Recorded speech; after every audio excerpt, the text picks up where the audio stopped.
Čeká nás 10 dílů cyklostezek, na kterých se dozvíte, odkud, kam a za jak dlouho a za jakých podmínek, na čem a proč se dostanete po Praze na kole. Začínáme tady na stanici metra Malostranská, protože lze předpokládat, že většinou se do nějakého bodu dopravíte nějakým dopravním prostředkem a pojedete někam. Já jsem tady s kolegou panem Ondřejem Nosákem, pojedeme na elektrokolech, protože ty jsou vhodné jako dopravní prostředek. Hlavně do města. No a jak takové elektrokolo tedy funguje? Elektrokolo funguje velmi jednoduše. Už na první pohled vidíte, že vypadá skoro stejně jako klasické jízdní kolo. Vy máte zrovna elektrokolo typu horského kola, ale má něco navíc. Tak. A to je baterie, primárně, která je vidět tady za sedlovou tyčí. Přátelé, tu já potřebovat nebudu, nebo jo, myslíte? Určitě si to vyzkoušíte. A elektromotor, který je tady v náboji zadního kola. Díky tomuto ovladači můžeme ovládat funkci a provoz toho elektrokola jako takového. Primárně vidíme orientační ukazatel stavu nabití baterie a zároveň pak vidíme velmi důležitý údaj, a to je aktuální rychlost, kterou jedeme. Můžeme pak vidět i průměrnou rychlost a v podstatě nejdůležitější číslicí nebo hodnotou, kterou vidíte na tom displeji, tak je tato stupeň asistence. To je to, jak moc chcete, aby vám to elektrokolo pomáhalo. Jednička je nejméně, pětka je nejvíc. A teď ta pomůcka, kdy mi to ulehčuje šlapání, to je to...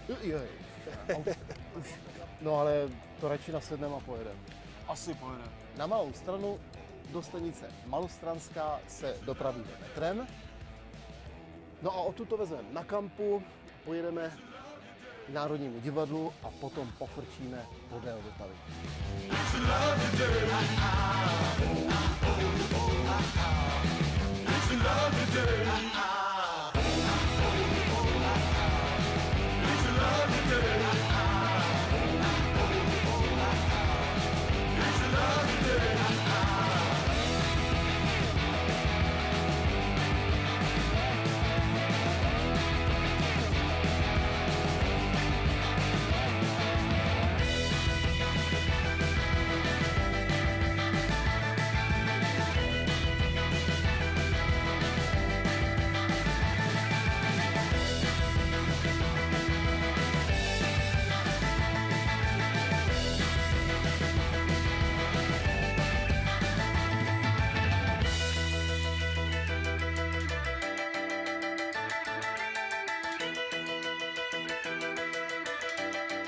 Tak jsme dojeli ke schodům a teď musíme jít jako nahoru. Dáme přednost kolegovi, který schází ze schodů.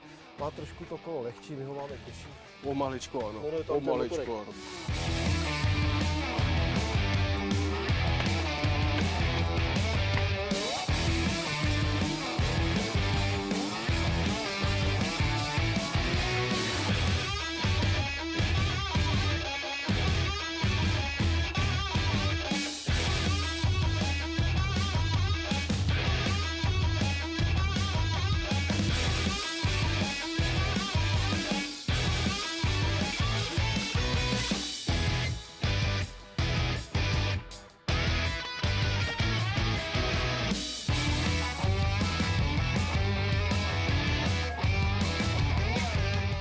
Ale teďka jsme jeli po chodníku. Je to dopravní prostředek, který by měl jet po silnici, anebo jsme tady správně, i když je to cyklostezka? Elektrokolo znamená kolo, které je vybaveno elektrickým motorem, ale primárně poháněnou lidskou silou. To je strašně důležitý, protože jinak by se jednalo o v podstatě elektroskútr, kdy už bychom museli mít technický průkaz, řidičák a speciální helmu a tak dále. Čili primárně poháněnou lidskou silou, kdy elektromotor nesmí převýšit nominální výkon 250 W. To je strašně důležité a měl by se aktivovat na základě šlapání, na základě příšlapů. Dobře, tak kolikátkou můžu jet? Můžete jet maximálně, můžete jet s jakoukoliv rychlostí zvládnete, ale v 25 km rychlosti za hodinu se ten elektromotor odpojuje. Omezovač. V podstatě. To by mělo mít každé auto.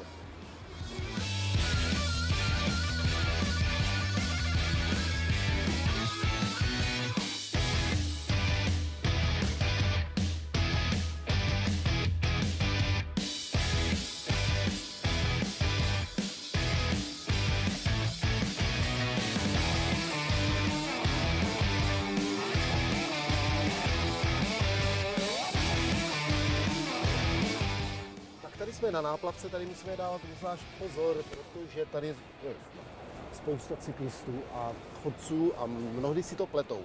Pro cyklisty jsou tady dva pruhy, jsou vyznačeny, je tam takový obrázek, jedno je cesta tam, druhé zpátky, no ale turisté si to nepamatujou, někteří tady chodí dokonce i se psy.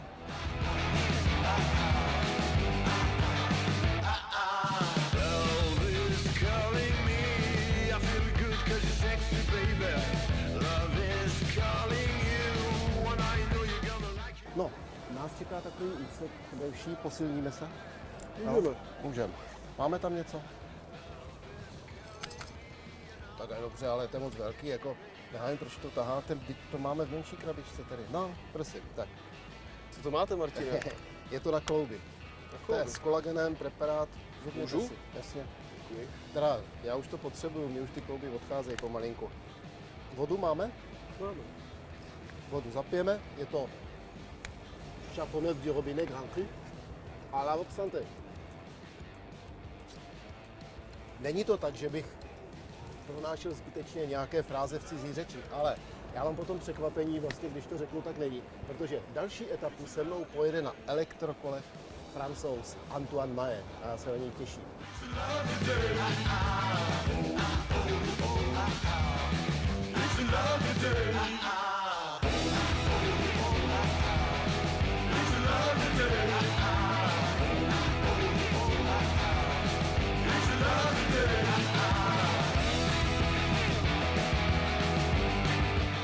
Tady jsme se zastavili u Vyšehradské skály, on těžko říct, kde ten Šemík někde skákal, že jo, ono je to dost vysoko, ale chci říct to, tady je takový průjezd velmi úzký a je tady značka Cyklisto se sedni z kola, takže my se sedneme a půjdeme pěšky, protože tam může proti nám vyrazit maminka s kočárkem nebo kdokoliv, takže bych prosil o ohleduplnost. Nakonec je tady ta značka, cyklista si může vybrat, buď může po cyklostezce, po chodníku, anebo může jít po kolejích.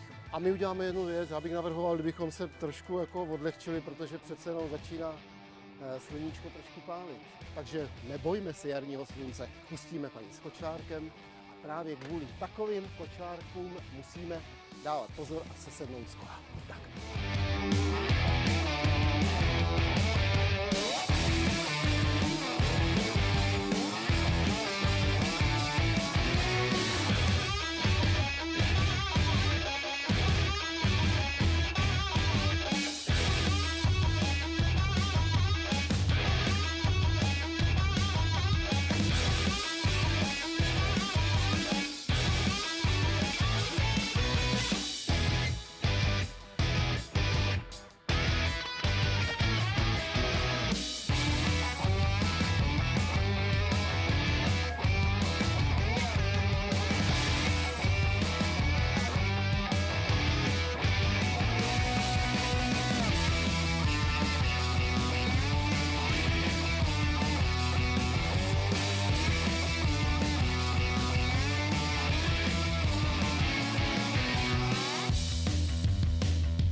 Ajaj, no tak tohle se občas stává.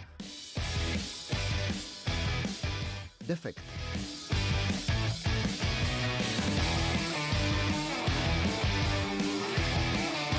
Naštěstí jsme na něj byli připraveni. Opravili.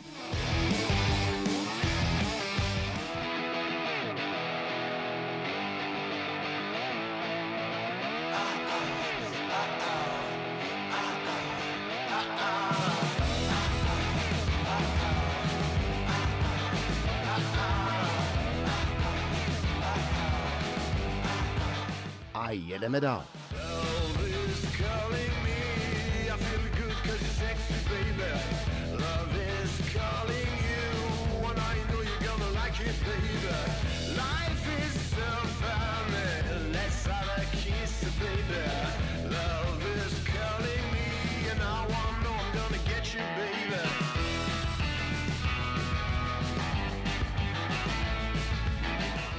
tady je ten nejsložitější přechod, přejezd přes ulici Sulickou. My jsme se sem dostali kolem Krčského potůčku, kolem fotbalových hřišť, baseballových hřišť. Tady máme dva přechody, jeden je pro cyklisty, jeden pro pěší.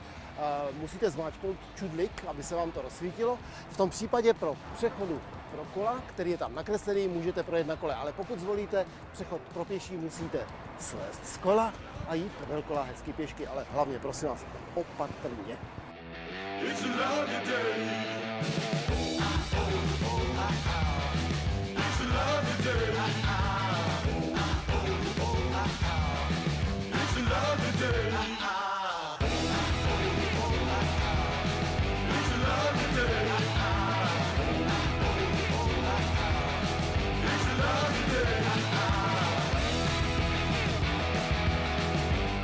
Tak jsme se dostali do Kunratického lesa, k rybníčku, tady je to u Labutí, no a pustíme se potom tou lesní cestou za Tomajerovou nemocnicí, až přijedeme na takové krásné místečko opět ke Krčskému potůčku.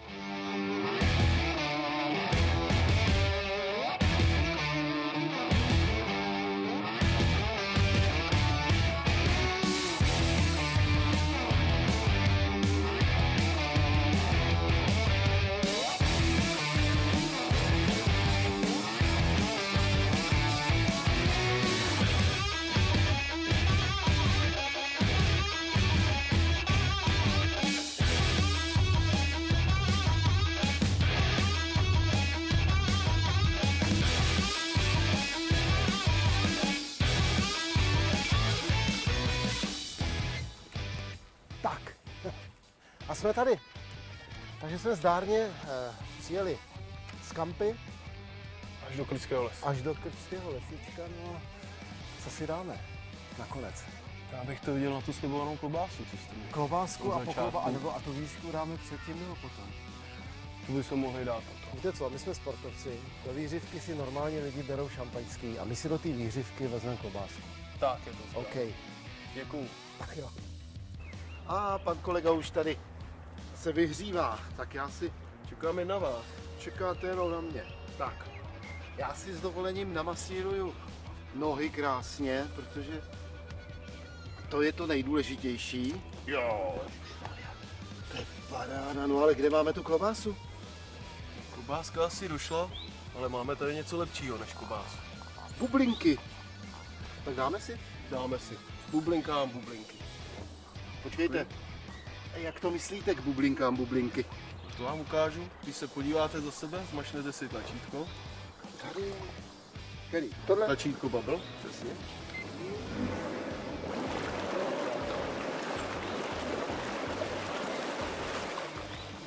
Teď už rozumím, takže bublinky. Nádhera. Hop.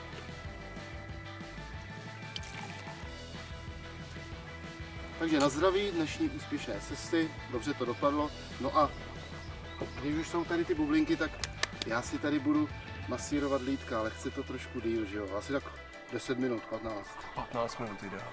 Tak já to zmáčknu a jdeme na to.